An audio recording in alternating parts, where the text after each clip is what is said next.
Uppal Amberpet road షోలో ముఖ్యమంత్రి Revanth Reddy by by Modi, Lok Sabha ఎన్నికల్లో ప్రధాని ఇంటికి పంపించాలి, రాష్ట్రానికి బీజేపీ ఇచ్చింది గాడిద గుడ్డే.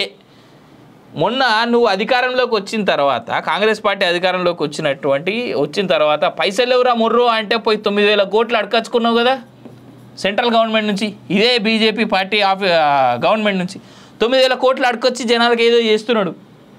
అవి ఇచ్చింది అది గాడిద గుడ్డేనా నీకు ఇచ్చింది? తెలంగాణలో 10 ఏళ్ళు ఇందిరమ్మ రాజ్యమే, దానం నాగేందర్ని గెలిపిస్తే కేంద్ర మంత్రిని చేసే బాధ్యత నాది. దానం నాగేందర్ని గెలిపిస్తే కేంద్ర మంత్రిని చేస్తా. మొన్న మా జీవన్ రెడ్డి కాకానేమో ఏందది వ్యవసాయ శాఖ మంత్రి, సెంట్రల్ వ్యవసాయ శాఖ మంత్రి అన్నాడు. ఇప్పుడు దానం గెలిస్తే ఇంకో మంత్రి అంటుండు. నీలం ముదిరాజ్ యాదవ్ని కనుక బీసీ బిడ్డలందరూ కలిసి 14 ఎంపీ సీట్లు ఇస్తే, కాంగ్రెస్ పార్టీకి 14 ఎంపీ సీట్లు ఇస్తే ముదిరాజులకి బిచ్చం కింద ఒక్క మినిస్ట్రీ ఇస్తా అన్నాడు తెలంగాణ స్టేట్లో.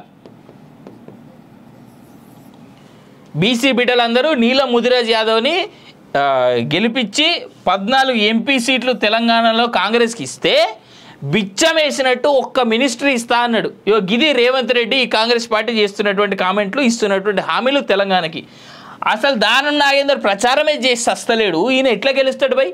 ఈయన పోని గెలిచిండే పో అనుకుందాం, కిషన్ రెడ్డిని ఓడగొట్టి గెలిచిండే పో అనుకుందాం. సెంట్రల్ గవర్నమెంట్ ఫామ్ అయ్యేది బీజేపీది.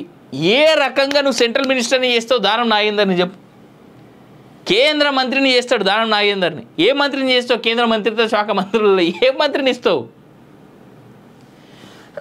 కొంచెమైనా బాధ్యత ఎరిగి మాట్లాడాలి రేవంత్ రెడ్డి గారు. మీరు సీఎం, మీరు ఆఫ్టర్ ఆల్ ఒక ఎమ్మెల్యే కాదు, లేదంటే ఒక సర్పంచ్వి కాదు, లేదంటే ఒక లోకల్ కార్పొరేటర్వి కాదు, లేదంటే ఎన్ఎస్యుఐ అభ్యర్థివి కాదు, ఎన్ఎస్యుఐ లీడర్వి కాదు. నువ్వు ఒక రాష్ట్రానికి సీఎంవి. అదే కాకుండా రాహుల్ గాంధీని పక్కన పెట్టి పీఎం అవ్వాలనేటువంటి కలలు కంటున్న నువ్వు, ప్రస్తుత సమాచారం ప్రకారం రేవంత్ రెడ్డికి అధికారం వచ్చిన ఈ 4-5 నెలలనే నేను పీఎం అభ్యర్థిని, నేను పీఎం అవ్వాలనేటువంటి కళ కేసీఆర్ కన్నట్టే కంటాండి ఇప్పుడు రేవంత్ రెడ్డి. బాధ్యత ఎరిగి మాట్లాడయ్యా. నువ్వేం మాట్లాడుతున్నావు ఆలోచించుకో. తిరిగి వస్తే ఇవన్నీ బూమరాంగ్లు అయితే నీకు ఆల్రెడీ అవుతున్నాయి. ఇట్లనే మాట్లాడినందుకు బీఆర్ఎస్ పార్టీని కేసీఆర్ని తీసుకొని బండకేసి కొట్టి పక్కన పడేసిర్రు.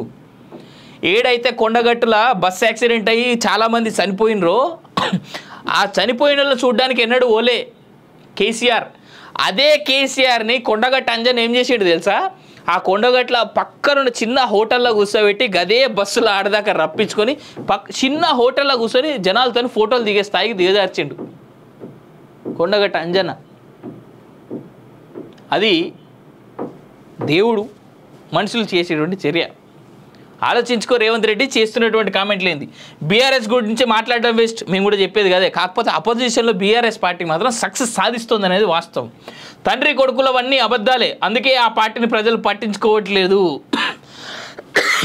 రేవంత్ మోడీని ఇంటికి పంపిస్తారా, నిన్నింటికి పంపిస్తారా రానున్నటువంటి రోజుల్లో నీకు తెలుస్తుంది.